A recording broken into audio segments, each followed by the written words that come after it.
এই এপিসোডে থাকছে হেলে পড়া পিসা আর তার মাথায় ওঠা অর্ণ রিভার, পিসার চার্চ,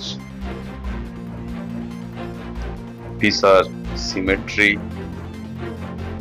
এবং পিসার লিনিং টাওয়ার, যেটাকে বেল টাওয়ারও বলে, এবং তার আশেপাশটা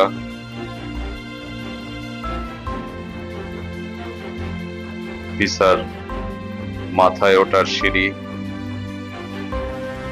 একদম টপে ওঠার সিঁড়ি, পিসা টপ থেকে পিসা সিটির ভিউ, পিসা সিটি দিয়ে হেঁটে চলা, পিসা সিটি, আর থাকছে রোম, রোম টার্মিনি স্টেশন। পৌঁছে গেলাম পিসা সেন্ট্রাল রেলওয়ে স্টেশন। এই যে দেখুন, স্ট্যাটজিওনে পিসা সেন্ট্রালে, সুন্দর স্টেশন। আশপাশটা ভীষণ সুন্দর এবং চকচক করছে, পরিষ্কার। এখান থেকে মাত্র 1 ইউরো 1.5 ইউরো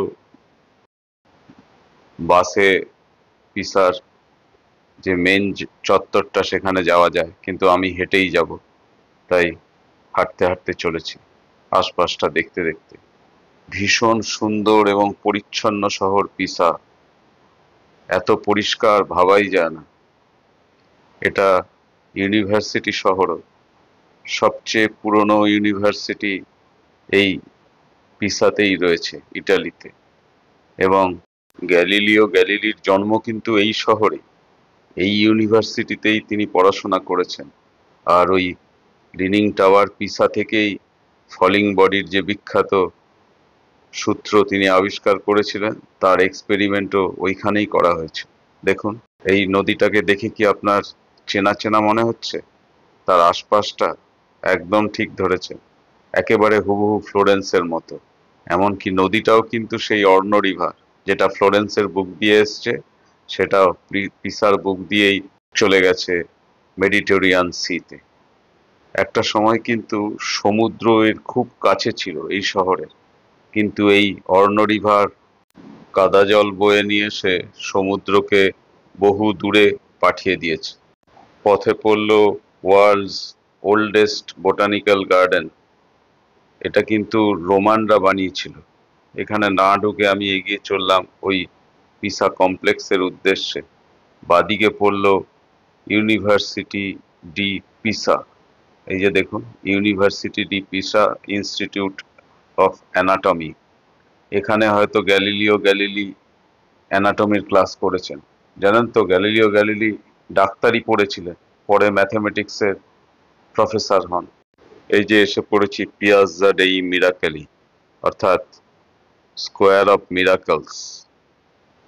ডান দিকে অনেক খাবারের দোকান রয়েছে, অর্থাৎ লিনিং টাওয়ারের যে চত্বর, সেটাকেই বলা হয় স্কোয়ার অফ মিরাকলস।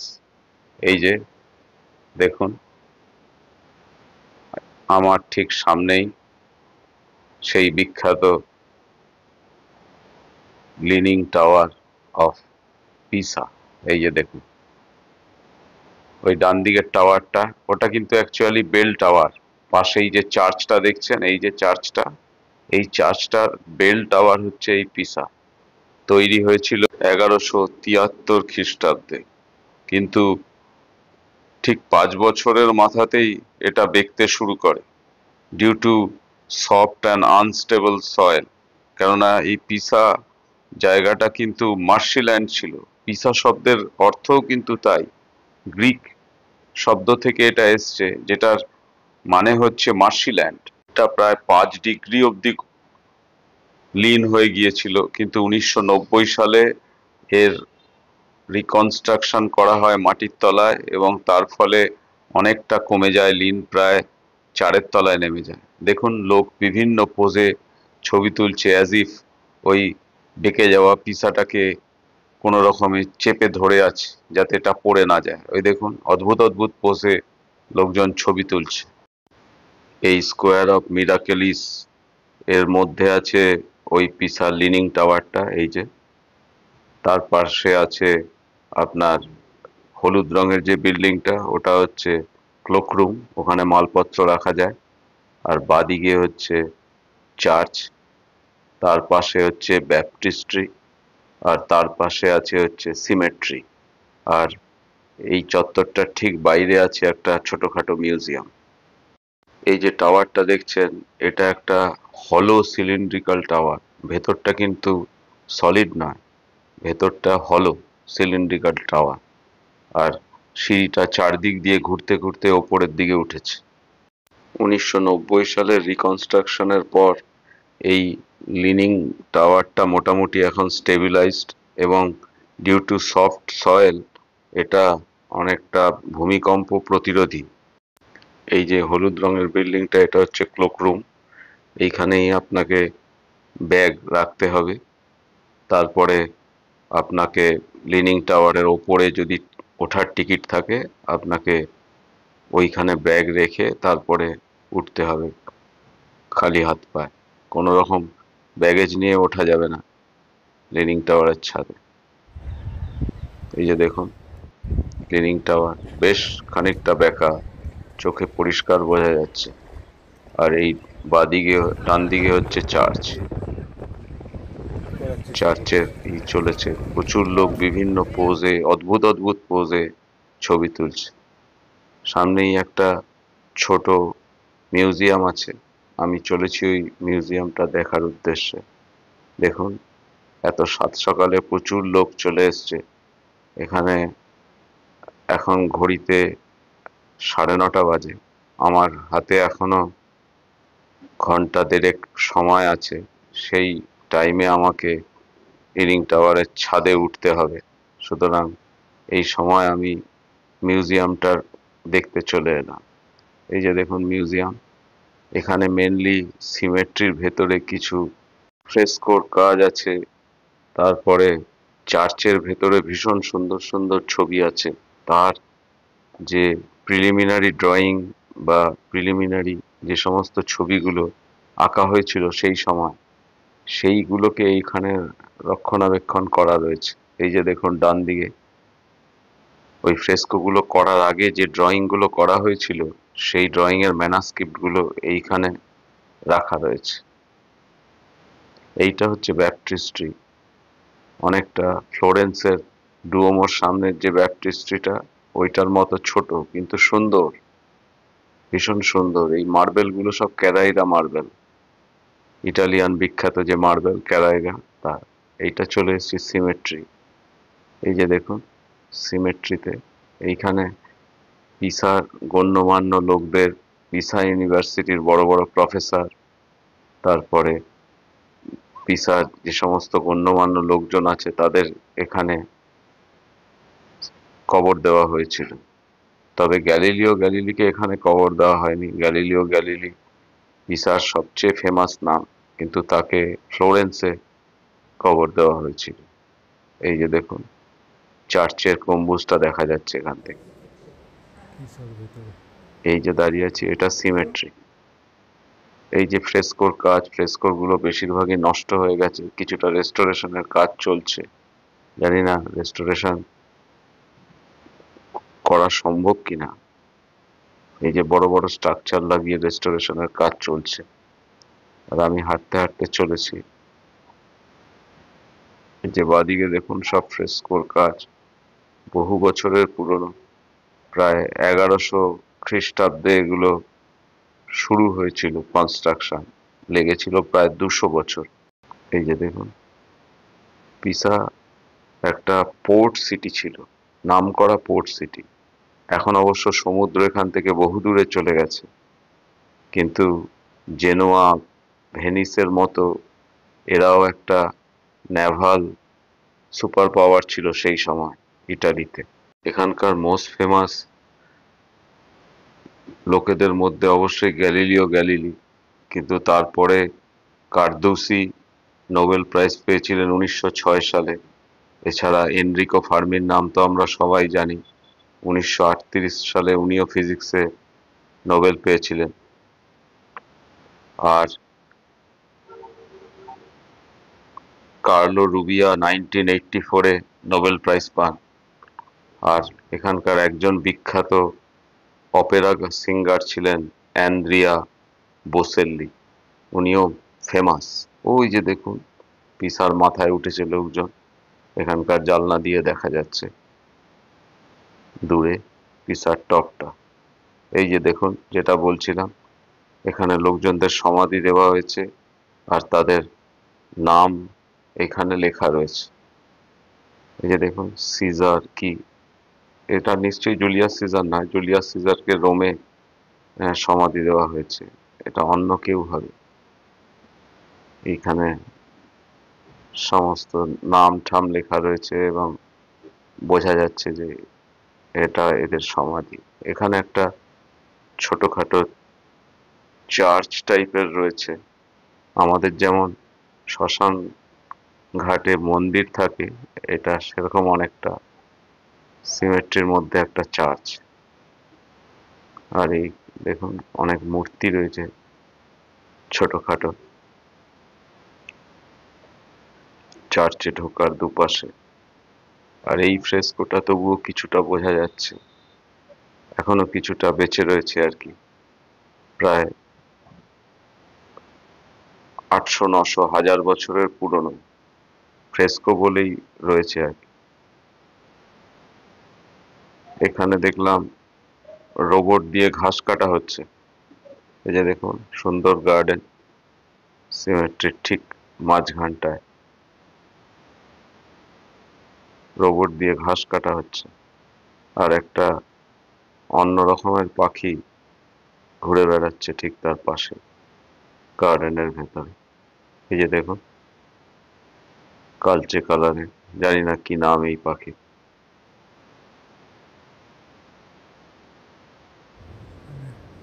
এই যে ভিতরে জিসাস ক্রাইস্টেরই রয়েছে। সিমেট্রির ভেতরের চার্চটার কথা বলছিলাম, এই চার্চটা ছোট্ট চার্চ কিন্তু সুন্দর, পরিষ্কার পরিচ্ছন্ন, ছিমছাম। হাঁটতে হাঁটতে চলেছি সিমেট্রি দিয়ে, যেহেতু আমার হাতে এখনো সময় আছে, পার্টিকুলার সেই সময় না গেলে ওরা ওপরে উঠতে দেবে না। এবং মাল রাখার যে ক্লোক রুম সেটা অটোমেটিক, সেখানে টিকিট স্ক্যান করলে অটোমেটিক খোলে, সেইখানেও ওই সময়ই যেতে হবে, ঠিক আধ ঘন্টা আগে যেতে হবে। আমি চলে এসেছি চার্চটার সামনে, এই টিকিট দেখিয়ে চার্চে ঢুকলাম। এই যে দেখুন চার্চটা ভীষণ সুন্দর, ভেতরে সুন্দর সুন্দর ছবি রয়েছে। সারা ইউরোপের সব চার্চেই ভীষণ সুন্দর সুন্দর ছবি এবং কারুকার্য করা আছে।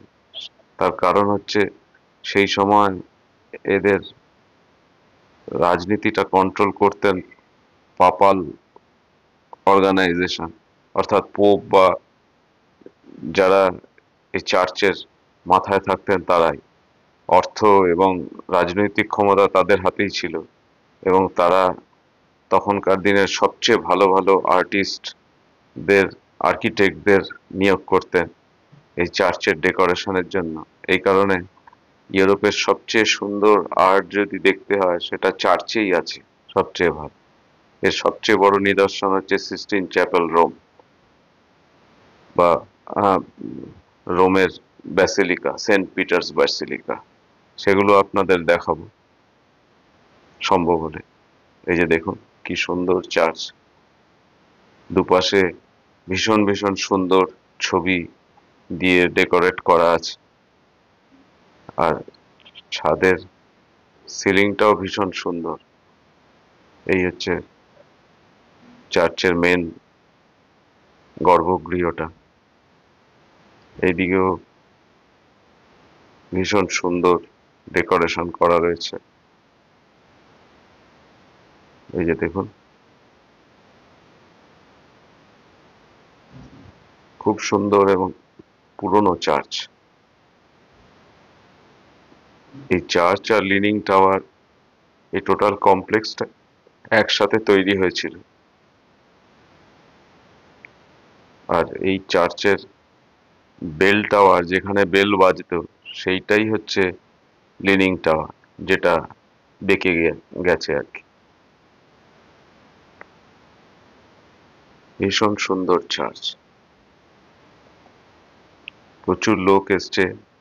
এখন সকালবেলা। পিসাতে থেকে যদি ঘুরতে চান তাহলে এখান থেকে সিনকি তেরে, যেটা কোস্ট লাইন, ভালো একটা ট্রেকিং এর জায়গা, কোস্টাল ট্রেকিং, সেটা এখান থেকে 1-1.5 ঘন্টা মাত্র। ফ্লোরেন্স 1 ঘন্টা। এমনকি চিয়ান্তি ওয়াইন রিজিয়নটাও এখান থেকে 1-1.5 ঘন্টার দূরত্ব। সুতরাং যেহেতু এখানে অন্যান্য শহরের তুলনায় অনেক চিপ, এখানে থেকেও ঘোরা যায়। এই যে দেখুন কি সুন্দর চার্চ, দুপাশেই দুর্দান্ত দুর্দান্ত ছবি দিয়ে ডেকোরেশন করা আছে। এদের ব্যাপটিস্ট্রিটা বন্ধ আছে। ব্যাপটিস্ট্রিটা ডিউ টু শেপ, এখানে সাউন্ড অদ্ভুত রকমের একটা ইকো হয়, এবং সেটা ফ্লোরেন্সের ব্যাপটিস্ট্রিতেও হয়। সেটা আপাতত বন্ধ আছে এখন। আর এই যে দেখুন দুপাশে কি ভীষণ সুন্দর সুন্দর ছবি রয়েছে। এবার বাইরে বেরিয়ে চললাম। এই যে দেখুন স্কোয়ার অফ মিরাকেলিস, এই নামটা দিয়েছিল ইটালিয়ান পোয়েট গ্যাব্রিয়েল ডি অ্যানুনজিও। সেই থেকে এই নামটা চলে এদের লোকাল ইটালিয়ানদের মধ্যে, অর্থাৎ মিরাকেলের চত্বর। আমার 1/2 ঘন্টা আর বাকি আছে, তাই ক্লোকরুমে চলে এলাম। আমার পিঠে ভারী রুকস্যাক রয়েছে। এইখানে স্ক্যান করলে তাহলে অটোমেটিক ক্লোকরুমের আলমারিটা খুলে যায় এবং তখন মালপত্র রাখা যায়। এই যে ক্যারাইরা মার্বেলের তৈরি সাদা ধপধপ করছে চার্চের বেল টাওয়ার আর পিসা লিনিং টাওয়ার। এর মাথা থেকেই গ্যালিলিও গ্যালিলি বিখ্যাত সেই ফলিং বডি এক্সপেরিমেন্টটা করেছিল। অর্থাৎ দুটো ডিফারেন্ট মাসের অবজেক্ট ওপর থেকে ফেলা হয়েছিল এবং তারপরে তার রেট অফ ফলিংটাকে মেজার করা হয়েছিল। তার মোদ্দা কথা হচ্ছে, যদি ভ্যাকাম হয়, ভ্যাকামে দুটো ডিফারেন্ট মাসের বস্তু একই সময় মাটিতে এসে পড়বে, কিন্তু আমরা তো তা দেখি না।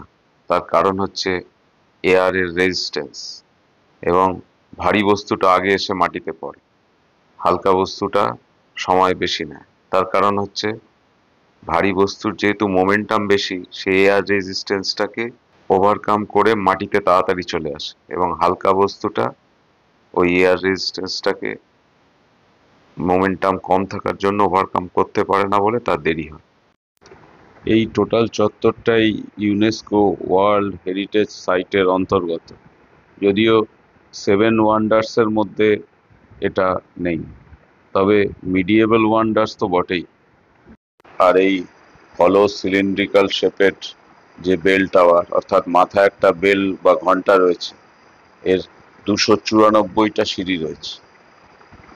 আর দেখুন বিভিন্ন লোক বিভিন্ন পোজে ছবি তুলছে, অদ্ভুত অদ্ভুত পোজ, অ্যাজ ইফ এরাই যেন ধরে রেখেছে। আমি লাইনে দাঁড়িয়ে পড়েছি উপরে যাব বলে, ওদের ঠিক টাইম অনুযায়ী ডাকছে এক এক করে। লাইনে যাচ্ছি আমি। এই যে বাদিকের গেটটা দিয়ে সিঁড়িতে উঠতে হবে। এই যে লাইন পড়ে গেছে, লাইনে সবাই দাঁড়িয়ে আছে, কিছু লোক নামছে, যে কজন নামবে সে কজনকেই ছাড়বে। এবার আমি ওঠা শুরু করেছি। এই যে দেখুন সরু, এবং সিঁড়িগুলো লোকের জুতোয় ক্ষয়ে গেছে, ওগুলো মার্বেলের, এবং মার্বেলগুলো ক্ষয়ে গেছে, এবং কিছু কিছু বেশ স্লিপারি টাইপের হয়ে গেছে। খুব তাড়াতাড়ি নামলে পা স্কিড করে যাওয়ার সম্ভাবনা আছে। উঠছি, মাঝে মাঝে জানলা, সেখান থেকে আলো হাওয়া ঢুকছে। 294টা স্টেপস, দেখা যাক। এই যে মাঝখানে জানলা, সেখান দিয়ে বাইরেটা দেখা যাচ্ছে। এই যে দেখুন স্টেপগুলো অনেকগুলো ক্ষয়ে গেছে। এই যে উঠে এসছি ওপরটায়, মোটামুটি কাছাকাছি চলে এসছি। এই যে দেখুন বাইরেটা জানলা দিয়ে দেখা যাচ্ছে। প্রায় 1100 শতকের তৈরি, 200 বছরে লেগেছিল কমপ্লিট হতে, যদিও 5 বছর বাদেই এটা বেঁকা শুরু করে। এখন অবশ্য মোটামুটি স্টেবল, পড়ে যাওয়ার আর ভয় নেই। এই যে উঠে এসছি, এর ওপরেও একটা তলা আছে, ওপরের তলাটা আর একটুখানি ওপরে, এইটা দিয়ে মোটামুটি দেখা যাচ্ছে। আমি হাঁটতে হাঁটতে যেদিকটা বেঁকে পড়েছে, ঝুঁকে পড়েছে, সেই দিকটায় যাচ্ছি। এই যে দেখুন ওপর থেকে এই যে ডান দিকে চার্চটা দেখা যাচ্ছে, আর সামনের এই চত্বরটা পিয়াজ্জা দেই মিরাকেলি, আর ওই দিকে হচ্ছে পিসা সিটি। কি সুন্দর সিটিটা দেখুন, কোনো উঁচু বাড়ি নেই, আর সব বাড়ির ছাদগুলোই লাল টাইল লাগানো। ভীষণ সুন্দর মিডিয়েবল শহর, বহু পুরনো শহর পিসা, রোমানদের তৈরি শহর। কি সুন্দর দেখতে দেখুন। আর সারাটা শহরই একদম ঝকঝকে পরিষ্কার, অবিশ্বাস্য রকমের পরিষ্কার। যেহেতু এটা ইউনিভার্সিটি সিটি, ইটালির সবচেয়ে প্রাচীন ইউনিভার্সিটি এই শহরেই আছে, এবং স্টুডেন্ট, তারপরে শিক্ষিত লোকজনদের সংখ্যা বেশি, তাই শহরটা এত পরিষ্কার পরিচ্ছন্ন। ওখানে একটা স্টেডিয়ামও দেখতে পাওয়া যাচ্ছে, একটা ছোট স্টেডিয়ামও দেখা যাচ্ছে, সেটাও খুব একটা বেশি উঁচু নয়, যাতে সব জায়গা থেকে এই পিসা এবং চার্চটা দেখা যায়। সেই কারণেই ইউরোপিয়ান সব সিটি তাই বেশি উঁচু বাড়ি মেন সিটির কাছাকাছি হয় না, উঁচু বাড়ি বহু দূরে, আর প্রত্যেক সিটিরই মাঝখানে একটা চার্চ থাকে। এই যে দেখুন হলো জায়গাটা, তার সেই জায়গাটা কাঁচ দিয়ে ঢাকা বলে রিফ্লেকশনে বোঝা যাচ্ছে না, কিন্তু ভেতরটা পুরো হলো। এইবারে আরো ওপরের যে যাওয়ার যে সিঁড়িটা, সেই সিঁড়িটায় যাব। এই সিঁড়িটা খুবই সরু, তাই ওয়েট করছি লোক নামার জন্য। এই যে দেখুন এই সিঁড়িটা খুবই সরু এবং বিপজ্জনক রকমের ক্ষয়ে গেছে পাথরগুলো, একটু অসাবধানে পা ফেললে পা স্কিড করে যাওয়ার সম্ভাবনা আছে। এবং এটা একটু বেশ ঘোরানো ঘোরানো সিঁড়ি। এই উপরে উঠে এসছে, এই হচ্ছে একদম টপ, পিসার একেবারে টপ।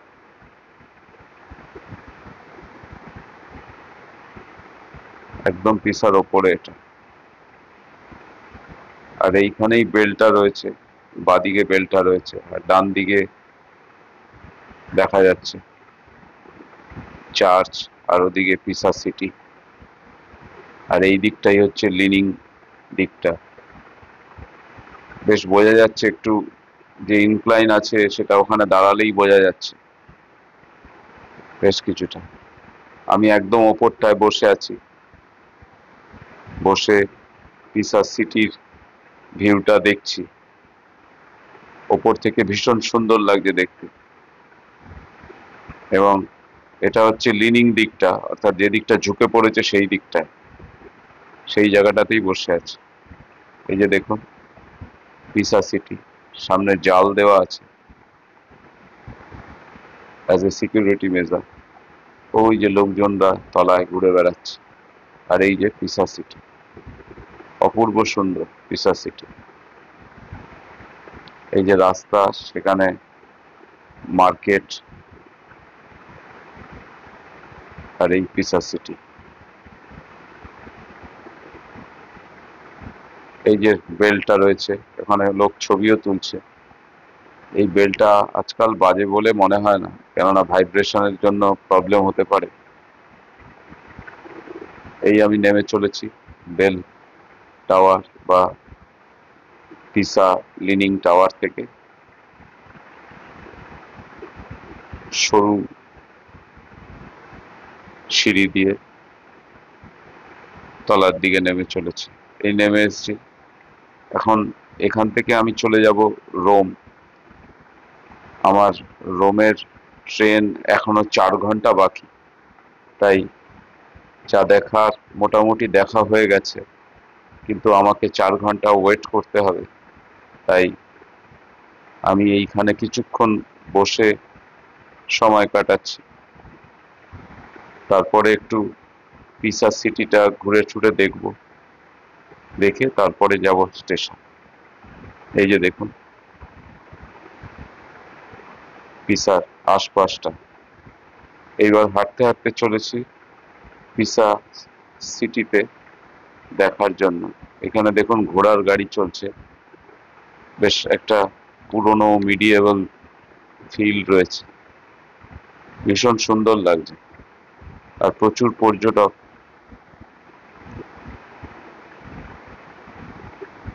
ফুটপাতের ওপরে অ্যাজ ইউজুয়াল বাংলাদেশিদের দোকান রয়েছে অনেক। এই দেখুন ঘোড়ার গাড়ি, ঘোড়ার গাড়িতে লোকজন চড়ছে, আর প্রচুর টুরিস্ট এসছে। এই ফুটপাতের দোকানগুলো মেনলি বাংলাদেশিদের দোকান। বিভিন্ন রকম টুপি, এইসব টুকটাক মেমোরিবিলিয়া, এইসব জিনিস বিক্রি হচ্ছে।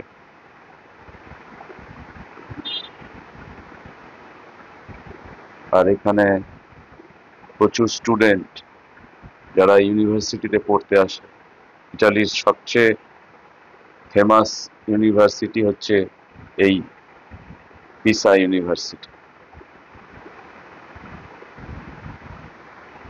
হাঁটতে হাঁটতে চলেছি পিসার রাস্তা দিয়ে। ডান দিকে অনেক খাবারের দোকান, ছাতা টানানো রয়েছে, সেখানে লোকজন বসে খাচ্ছে। ভীষণ সুন্দর এনভায়রনমেন্ট, আর অত্যন্ত পরিষ্কার পরিচ্ছন্ন সিটি এই পিসা, ভীষণ সুন্দর। এই যে দেখুন খাবারের দোকান, পুরনো পুরনো বাড়ি, আর বাড়ির জানলাগুলো লক্ষ্য করুন, জানলার তলাগুলো কিরম অদ্ভুত ভাবে খোলে। এই যে দেখুন এটা হচ্ছে এই অঞ্চলের টাস্কানি বা এই অঞ্চলের একটা জানলার বৈশিষ্ট্য। ফ্লোরেন্সেও আমি দেখেছি, এইখানেও দেখা যাচ্ছে অদ্ভুত জানলাগুলো, তলার দিকগুলো এরকম ওপেন করা থাকে। এই যে দেখুন দুপাশে খাবারের দোকান রয়েছে বিভিন্ন। দু একজন বাংলাদেশি নিজেদের পণ্য নিয়ে ফুটপাতের ওপরেই বেচার চেষ্টা করছে। আর এই হচ্ছে পিসা সিটি।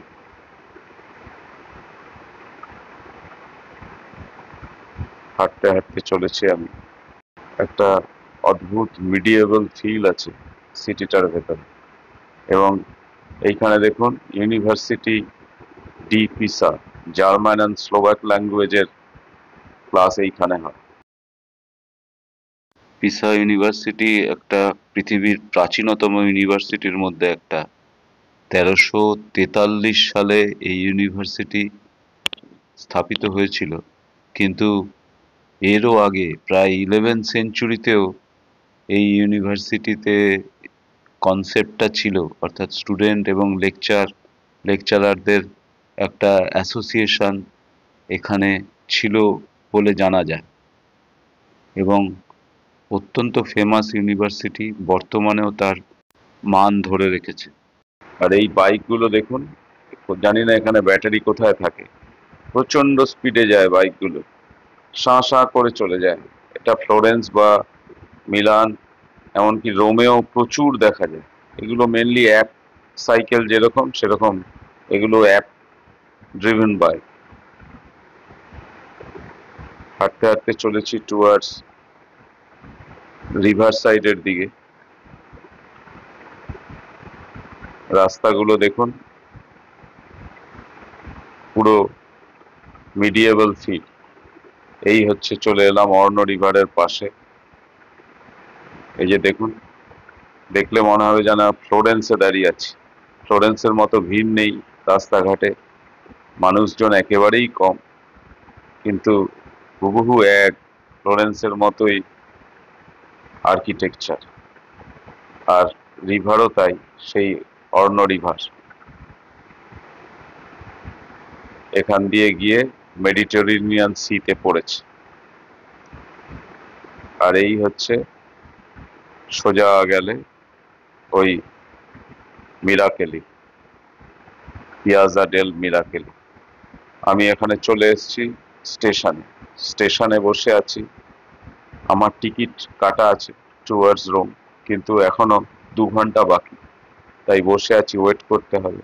এই আমি ট্রেন এসে পড়েছে, ট্রেনে উঠে পড়েছি, কিন্তু ট্রেনে উঠে একটা ভয়ঙ্কর ঘটনার সম্মুখীন হলাম। ট্রেনে যখন দাঁড়িয়ে আছি, একজন মহিলা এসে আমাকে জিজ্ঞেস করলো, this is the train for Rome?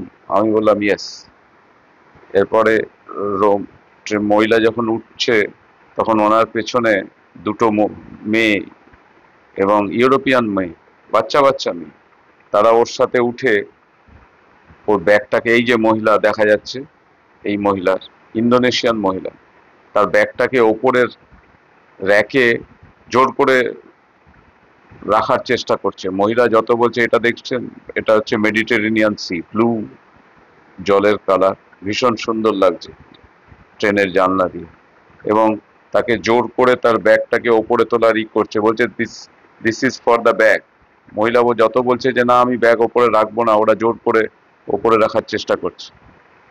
এবং ইন দি মিন টাইম মহিলা যে হাত তুলে ব্যাগটা রাখতে গেছে, ওনার কাঁধে ঝোলানো ব্যাগ থেকে মোবাইল তুলে নিয়েছে। এবারে ট্রেনটা তখনও পিসা স্টেশনে দাঁড়িয়ে ছিল। মহিলা বুঝতে পেরেছে যে পিক পকেট করেছে, মহিলা চিৎকার চেঁচামেচি করছে, আমাকে বলছে যে প্লিজ হেল্প মি। কিন্তু আমি কি করে হেল্প করব ওনাকে, কেননা ওরা মহিলা, দুজন মেয়ে, আর আমি একজন ট্যুরিস্ট। যদি কোনো রকম বাজেই করে, আমার তো বিপদ হয়ে যাবে। এটা দেখুন, মোস্ট প্রবাবলি পাওয়ার প্ল্যান্ট একটা হবে, আর ওই যে দূরে মেডিটেরেনিয়ান সি। আমি তখন চিৎকার করে বললাম যে কল দা পুলিশ। তখন দেখলাম মেয়ে দুটো আস্তে আস্তে হেঁটে নেমে চলে গেল। কি অবস্থা! তার কিছুক্ষণ পরে মহিলা অন্য একটা মোবাইল ব্যাগ থেকে বের করে বলছে যে আমার অ্যাকাউন্ট হ্যাক করার চেষ্টা হচ্ছে। কি ভয়ঙ্কর পরিস্থিতি! এরকম বিপদের সম্মুখীন হতে হবে আমি স্বপ্নেও ভাবিনি। তারপরে নেমে মহিলা আমাকে বলল, please help me two complain at the police station. তারপরে আমি মহিলার সাথে ওই স্টেশনের, পুলিশ স্টেশন আছে সেখানে গেলাম। সেখানে গিয়ে দেখি যে আরো 8-10 জন বসে আছে, তাদের বিভিন্ন মেট্রো স্টেশন, ট্রেন স্টেশন বা এইসব জায়গায় মোবাইল বা পকেটমারি হয়েছে। যা গিয়ে এসে পড়েছি রোম টার্মিনিতে। এই যে দেখুন, রোম টার্মিনি রেলওয়ে স্টেশন, ভীষণ সুন্দর আর বিশাল বড়। কি সুন্দর রেলওয়ে স্টেশন দেখুন, আমাদের হাওড়া স্টেশন, আর এই দেখুন রোম টার্মিনি স্টেশন, কত সুন্দর। আমাদের হাওড়া স্টেশনের সামনের চত্বরটাকেও তো এরকম করা যেতেই পারত। ভীষণ সুন্দর। আর রোমের দেখলাম বাসকোট আছে, সব কালচে লাল টাইপের বাসকোট, সব বাসই ওই রকম কালচে লাল। এই হচ্ছে রোম টার্মিনি স্টেশন, ভীষণ সুন্দর। আমার হোস্টেল টার্মিনি স্টেশনের একদম কাছে, পেছন দিকটা। আমি তাই হাঁটতে হাঁটতে যাচ্ছি, টার্মিনিটাকে ক্রস করে বাদিকে সোজা আমার স্টেশন। এই যে বাদিকে টার্মিনি স্টেশন, আমি সোজা চলে যাব, সোজা আমার হোস্টেল। কিছুটা হাঁটতে হবে, 5-7 মিনিট হাঁটতে হবে। আমি হাঁটতে হাঁটতে চলেছি হোস্টেলের দিকে। বাদিকে হচ্ছে রোম টার্মিনি রেলওয়ে স্টেশন, আর এখানে বাস দাঁড়িয়ে আছে, এখান থেকে এয়ারপোর্টে যাওয়ার বাস। কিছু কিছু বাস দেখলাম নাইট সাফারি জন্য, অর্থাৎ রাতের রোমকে বাসে করে ঘুরিয়ে দেখানোর জন্য। এই যে দেখুন, এই বাসটা নাইট ট্যুর, নাইট ট্যুর বাস। এই বাসে করে আপনি রাতের রোম দেখতে পাবেন, অর্থাৎ কলোসিয়াম, তারপরে রোমান ফোরাম বা এই সমস্ত জায়গাগুলো রাতের হ্যালোজেনের আলোয় অপূর্ব সুন্দর লাগবে। এই যে বাদিকের ট্রামটা দেখুন, অত্যন্ত পুরনো ট্রাম, এখনো চলছে, আর আমরা ট্রাম তুলে দিচ্ছি। একটা পরিবেশ বান্ধব যান। হাঁটতে হাঁটতে যাচ্ছি আমার হোস্টেলের দিকে। ওই যে দেখুন, নতুনের সাথে পুরাতনের সহাবস্থান। ওই যে একটা ভাঙা অলমোস্ট ধ্বংসস্তূপ দেখলাম সামনে, একটা লেখা রয়েছে মিনার্ভা, মিনার্ভা টুম, অর্থাৎ ওখানে মিনার্ভার মন্দির ছিল। এই হচ্ছে রোম। ওই ওটার একটু পিছনেই হচ্ছে আমার হোস্টেল। ভিডিওটা এখানেই শেষ করছি। পরের এপিসোডে থাকবে কলোসিয়াম, রোমান ফোরাম ও প্যালেটাইন হিল।